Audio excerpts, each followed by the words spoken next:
వినాయక చవితి పండగ పూట పేద ప్రజలను భయభ్రాంతులకు గురిచేస్తూ 25 సంవత్సరాలుగా నివసిస్తున్న భూమి నాది అని జనసేన పార్టీ చంద్రగిరి ఇన్ఛార్జ్ మరియు లాయర్ అని తమని బెదిరించడంతో తాము నిరుపేదలని ఎంతో కష్టపడి చిన్న స్థలం కొనుగోలు చేసి రేకుల షెడ్డు వేసుకుని జీవనం సాగిస్తున్నామని మీడియా సమావేశంలో బాధితులు తమ గోడును చెప్పుకున్నారు. ఈ సందర్భంగా మీడియాతో వారు మాట్లాడారు.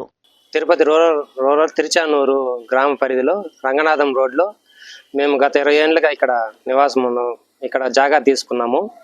జాగా తీసుకొని ఇక్కడ ఇండ్లు కట్టుకొని నివాసం ఉంటున్నాము. మాకు ఇంటి పన్ను, కొలాయి పన్ను అన్నీ ఉన్నాయి. కరెంట్ సర్వీస్ అన్నీ ఉన్నాయి. ఇక్కడ మేము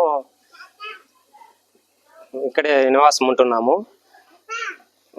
మొన్న వినాయక చవితి పండుగ రోజు జనసేన ఇన్ఛార్జ్ అని చెప్పి ఒక అతను దేవర మనోహర్ అతను వచ్చి ఇక్కడికి వచ్చి జాగా మాది, మీరంతా ఖాళీ చేసి వెళ్ళండి అని మమ్మల్ని భయభ్రాంతులు చేసి బెదిరించి వెళ్ళాడు.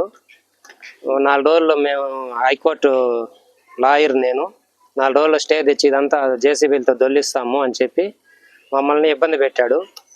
కావున గౌరవ ముఖ్యమంత్రి గారు, డిప్యూటీ ముఖ్యమంత్రి గారు తగిన న్యాయం చేసి మాకు మా జాగాను మాకు ఇప్పించవలసిందిగా కోరుచున్నాము. రిజిస్టర్డ్ డాక్యుమెంట్ తీసుకొని దాన్ని అందులో ఇండ్లు కట్టుకొని దానికి తగినట్టుగా ఇంటి పన్ను కానీ, కొలాయి పన్ను కానీ, కరెంటు బిల్లులు కానీ కట్టుకుంటూ మేము నివసించుకుంటున్నాము.